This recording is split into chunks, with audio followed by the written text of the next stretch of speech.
कभी कभी व्यक्ति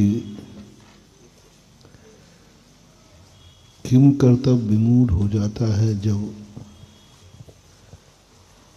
वो सोचता है कुछ और होता कुछ और है। किसी में सफलता पाना चाहता है लेकिन सफलता नहीं मिलती। प्रयास करता है, पूरा सब तरफ से प्रयास करता है, फिर भी वो हताश हो जाता है। ऐसी ये समस्याएं हैं जिंदगी की, जिसे हर व्यक्ति को अपनी जिंदगी में कभी न कभी इस समस्या से गुजरना पड़ता है। और हर व्यक्ति इस बात से अतृप्त है,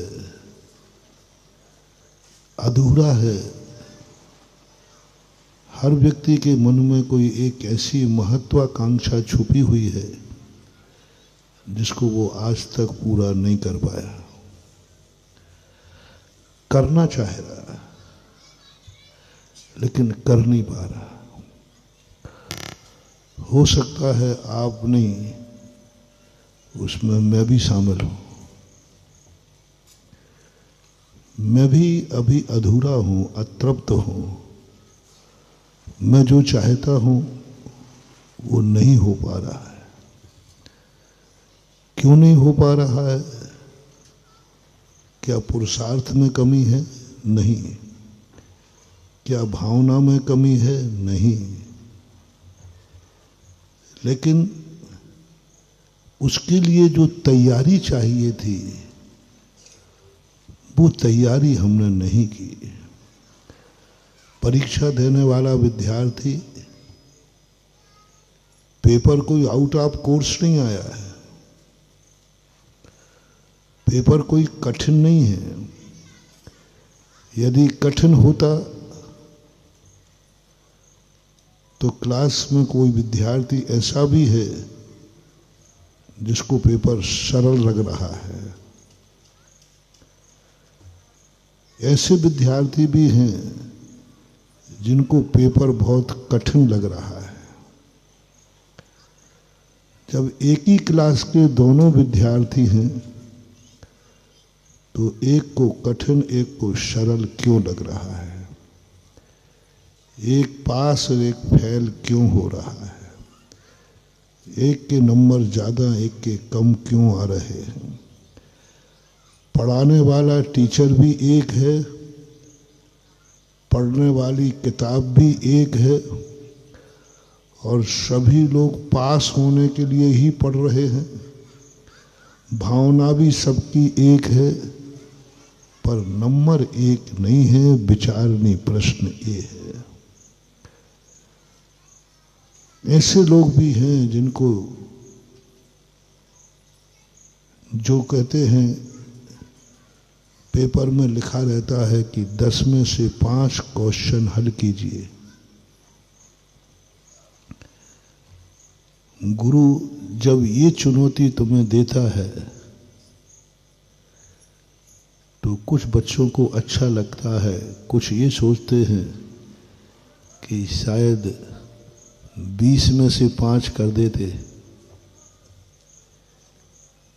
कुछ ऐसे भी हैं जो ये सोचते हैं 100 देते और 5 कर देते। प्रश्न दिए 100, इनमें से कोई 5 करना है, कोई 20 का सोचता है। कितने लोग हैं अपनी जिंदगी में जिनको ज़्यादा से ज़्यादा ऑक्शन चाहिए। हर कार्य में कह रहा हूँ, जितने कार्य तुम बताओगे और मैं जितने कार्य कहूँगा उनमें आप लोग पहला नंबर है। जितने कार्य गुरु बताए उतने सब करोगे। जितने बताए, कितने बताएंगे तुम, निर्णय तुम्हारा नहीं है। निर्णय गुरु का निर्णय है कि शिष्य का? गुरु का। भगवान का, जिनवाणी माँ का। हम मास्टर से नहीं कह सकते हैं कि तुम्हें कितने कार्य कराना है, गुरु से नहीं बोल सकते, भगवान से नहीं बोल सकते, जिनवाणी से नहीं बोल सकते।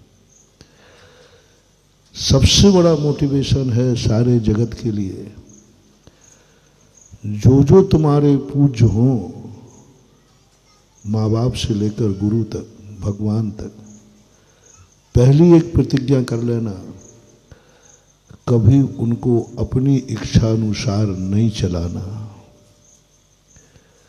कभी ये नहीं सोचना कि हमारी इच्छाएं पूरी कर दें। ये माता पिता, ये परिवार, जितने गार्जियन हैं, गार्जियन बनाने की विधि बता रहा हूं। गार्जियन का आशीर्वाद तुम्हें फलेगा। आशीर्वाद तो छोड़ो, तुम उनका नाम भी ले लोगे तो तुम्हारी जिंदगी का सगुन हो जाएगा, तुम सफल हो जाओ। गार्जियन तो सबके पास है, माँ बाप तो सबके पास है, पशुओं के पास भी, लेकिन उन्हें माँ बाप का आशीर्वाद नहीं फलता, माँ बाप की दुआएं नहीं फलती, गुरु की दुआ नहीं फलती, भगवान की दुआ नहीं फलती, नमोकार मंत्र की दुआएं नहीं फलती। कुछ गार्जियन ऐसे हैं जो तुम्हें निरंतर दुआ देते हैं, फिर भी तुम्हें नहीं फलती। शेयर कर रहा हूं, तुम्हारी माँ, सब लोग अपनी अपनी माँ की तरफ जाएं। तुम्हारी माँ तुम्हारे भविष्य के लिए, अच्छा बनाने के लिए निरंतर दुआ करती है कि नहीं करती? किसकी माँ बद्दुआ देती है? वो हाथ मत उठाओ, कोई बात नहीं।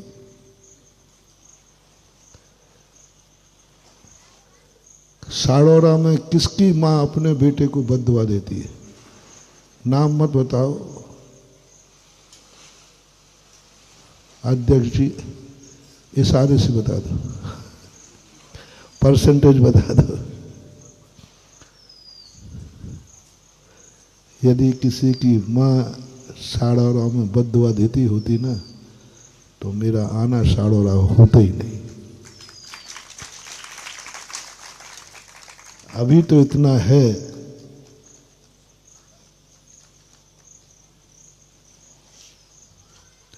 कोई माँ अपने बेटे को बद्दुआ देती ही नहीं, दुआ ही देती है, हमेशा दुआ देती है। मैंने तो देखा, वो अपने लिए आशीर्वाद मांगे या नहीं मांगे, लेकिन बेटे के लिए, अपने लिए भगवान से कुछ कहे या नहीं कहे, लेकिन बेटे के लिए कुछ ना कुछ करती रहती है। जय जिनेंद्र, अगर आपको मेरी वीडियो अच्छी लगती है तो प्लीज़ मेरे चैनल को सब्सक्राइब करिए, लाइक करिए, शेयर करिए। इसी तरह से अपना प्यार मुझे देते रहिए।